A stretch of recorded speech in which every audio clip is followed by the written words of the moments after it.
Hi, I'm Jasmine Thompson. I'm hanging out with Rob on Front Row Live.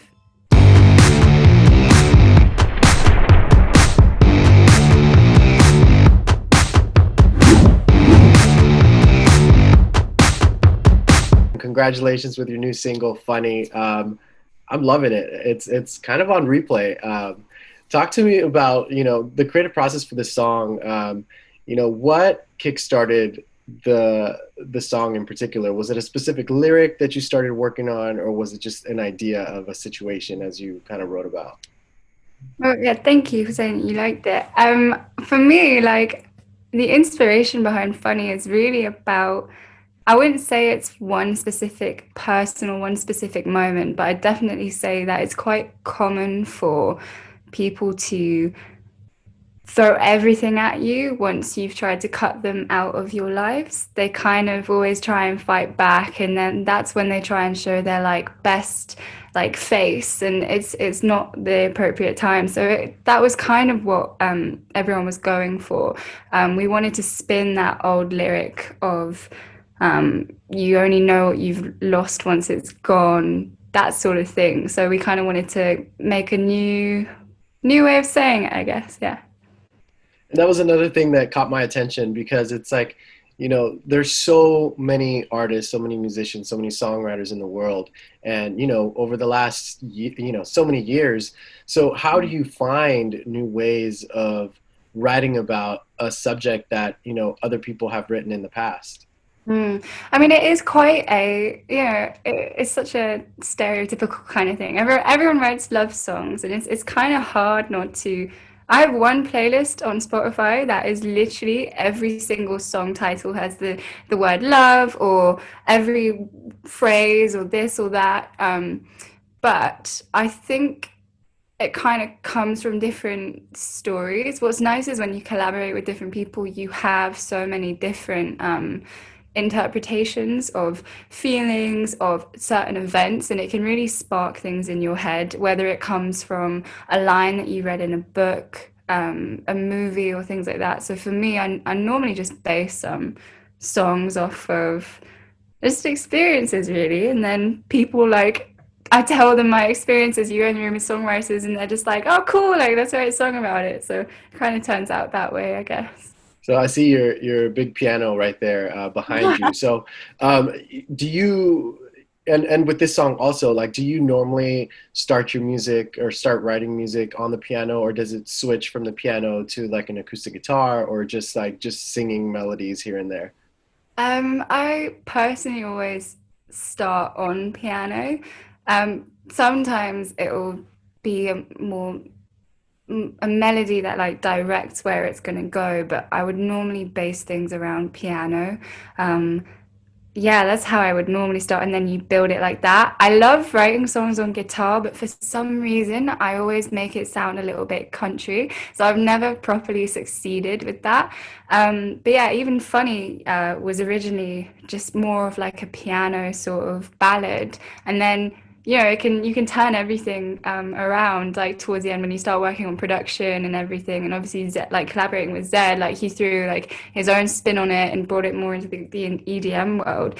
So I kind of like the idea that the piano can finish a song, but it also leaves it as a blank canvas for other people to work on. As far as like the production, have you always worked with Monsters and Strangers, or was this like a first time for you? And if so, like, how did you kind of start that relationship between you guys? Yeah, so it's the first time that I've worked with Monsters and Strangers. We have a lot of mutual friends who are in like the songwriter world over in LA.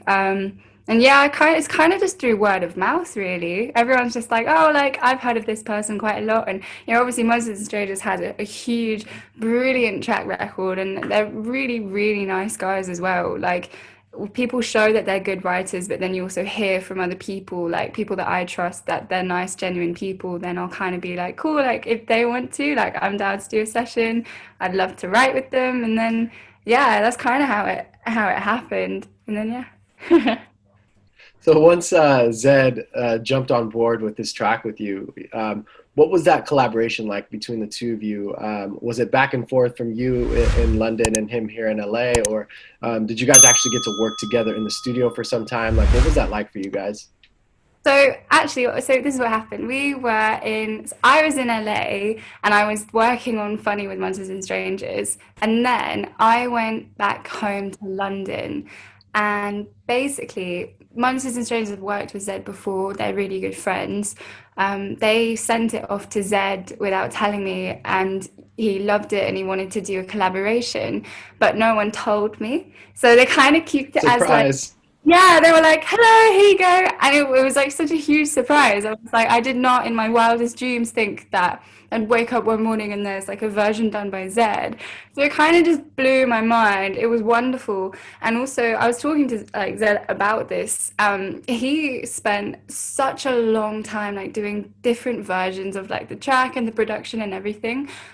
He only really sent it to me once he was really proud and like happy with where it was at. And I'm not gonna go and like question Zed because I loved it. Like he sent it and like I'll speak my mind if I think that there's something I don't love or something I think could change. But honestly, like the first version I heard, I was just like, this guy know what he's doing. I'm gonna leave him to do it because it's his world, like it's his production and track. He really made it like a collaboration fully just by taking the song, the vocals, and then bringing it into that like EDM world. I loved it. But yeah, sadly, we haven't actually met yet because of lockdown. Um, it all happened and then borders shut, and I was like, oh no, I can't meet Zed. And I was really sad. But hopefully one day. I'm sure it'll happen. I mean, you guys have to perform it together. It can't. This song Definitely. can't live without that live show together. Yeah, I'm going to be so sad if we don't get that opportunity. Like, hopefully, one day I'll definitely hang out and just like, I just want to grab a coffee, you know? Like, it's different, like, over Zoom. Right. Right. Now, did you find yourself kind of rewriting any bit of the lyrics at all from the beginning to now the final piece? And at the same time, did you find yourself re-recording any of your vocals? I did re-record a few things because when it was quite a good situation because sometimes you have it when if it's a collaboration and a singer and a DJ like Zed, sometimes when you ramp up the track so much, it can be difficult for the voice and the track to blend. Luckily, we didn't necessarily have that problem this time, but what Zed did is he rearranged the structure of the song a little bit and he wanted to put in a middle eight that we didn't do. So I kind of went back into the studio over in London and just did like a little part just to add in. And then that was it really. We kind of kept everything else the same from beginning to end. Like when we first did the vocal with Monsters and Strangers, we just whacked on as many harmonies as you could and like did as many takes as you could. And I don't know, I think like I was in this studio for like the whole day just trying to do vocals. So yeah, I feel like it was all there. I'm quite glad about that. Was the way that you sang the song just natural for you, or did you kind of have to figure out how to sing certain pockets of the song? Yeah, it was the song is probably one of the toughest songs I've had to sing.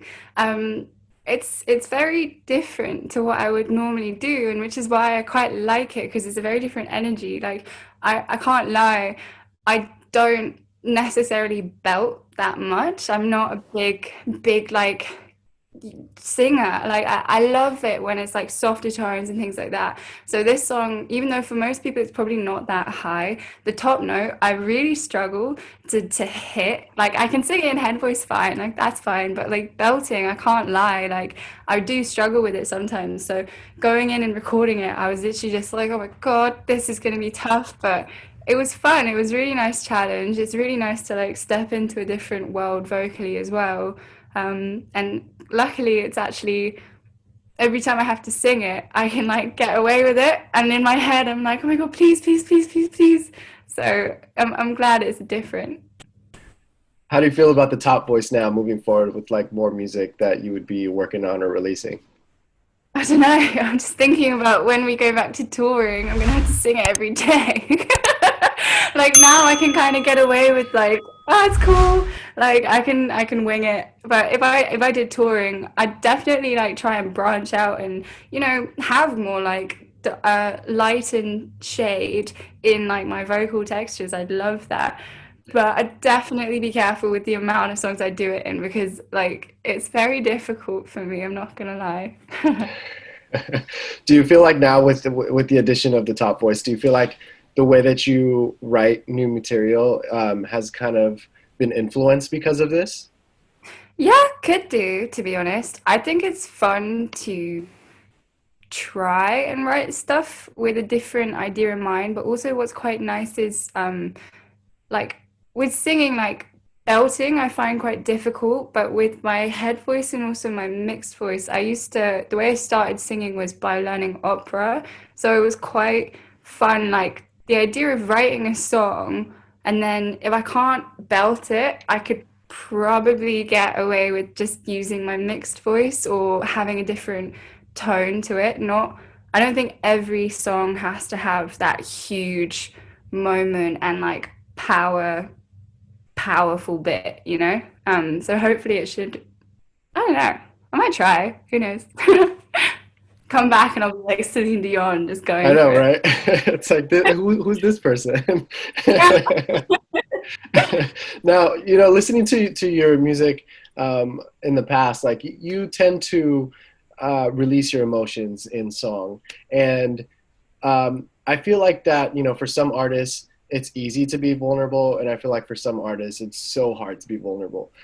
Did you ever have that issue when writing music or when recording music, knowing that, there's an audience listening to you?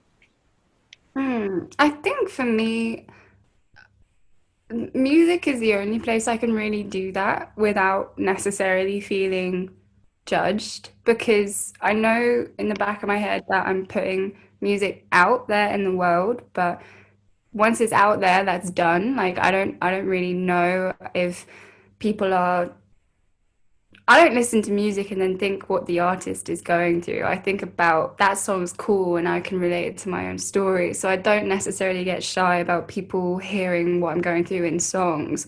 I think the only time I've ever gotten um, reserved about my emotions in music is if I'm in a session and I don't necessarily feel like sharing because writing sessions you get so personal with everyone and you have to really dig deep about things that you might not want to think about. That's the only time I'd say I get reserved. So definitely if I'm at home writing, I'll just fully throw everything in there because no one's watching, you know? I understand that completely. Now, lastly, when will fans expect, or when can fans expect a Jasmine Thompson and Lewis Capaldi collaboration? Oh my God, I don't know. I would absolutely love to do that. Like I think I'd be so happy. To be honest, I think we should just be eating crisps together.